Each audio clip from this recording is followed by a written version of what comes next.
महाराष्ट्र और झारखंड विधानसभा चुनावों का आज ऐलान किया जाएगा। चुनाव आयोग आज शाम 3:30 बजे प्रेस कॉन्फ्रेंस कर दोनों राज्यों की चुनावी तारीखों का ऐलान करेगी। इलेक्शन कमीशन जैसे ही इन तारीखों का ऐलान करेगा, यहां पर आचार संहिता भी लागू हो जाएगी।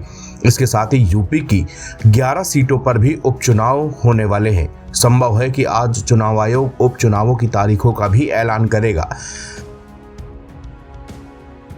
राजनीतिक दलों ने चुनावी तैयारियां पहले से ही शुरू कर दी थीं। दिन पहले ही महाराष्ट्र सरकार ने लाडली बहन योजना के तहत दिवाली बोनस 2024 की घोषणा की है।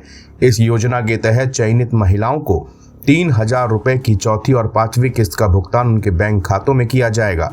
ये भुगतान लाडली बहन योजना दिवाली बोनस 2024 कार्यक्रम के तहत किया जा रहा है। सभी पात्र महिलाओं को चौथी और पांचवी दोनों किस्तों का पैसा सीधे उनके बैंक खातों में मिलेगा। महाराष्ट्र में सियासी खींचतान इस बार ज्यादा है। राज्य के दो प्रमुख क्षेत्रीय दल दो भागों में विभाजित हो गए थे। शिवसेना और एनसीपी दोनों राज्य के प्रमुख दल हैं और दोनों में दो फाड़ हो चुके हैं। यहाँ पर शिवसेना एकनाथ शिंदे और एनसीपी अजित पवार बीजेपी के सहयोगी दल हैं।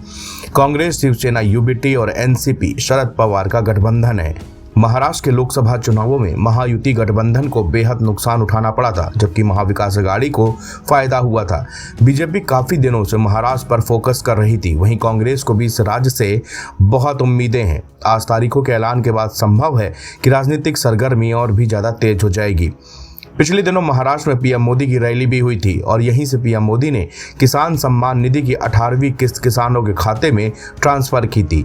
झारखंड में फिलहाल कांग्रेस और हेमंत सोरेन की गठबंधन सरकार है। हेमंत सोरेन के खिलाफ ईडी ने बड़ी कार्रवाई की थी। हेमंत सोरेन को जेल भेजा गया था, हालांकि बाद में उनको जमानत भी मिल गई थी।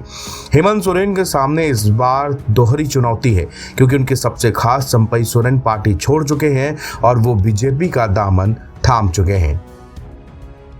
विकसित भारत 2047 के विषय पर आदरणीय प्रधानमंत्री नरेंद्र मोदी जी के अध्यक्षता पे चर्चा होगी।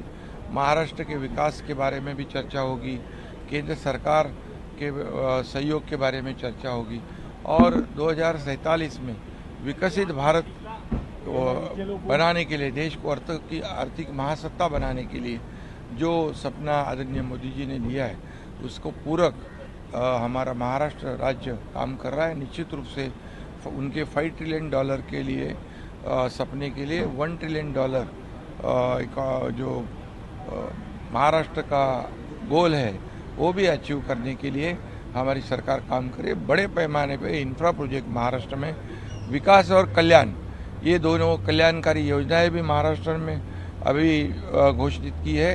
जो किसान है, महिलाएं है, युवा है, सभी वर्ग के, सीनियर सिटीजन है, सभी वर्ग के लोगों के लिए, शिक्षा के लिए इस हमारे बजट में कई योजनाएं हमने की, वो लोगों के हितकारी है।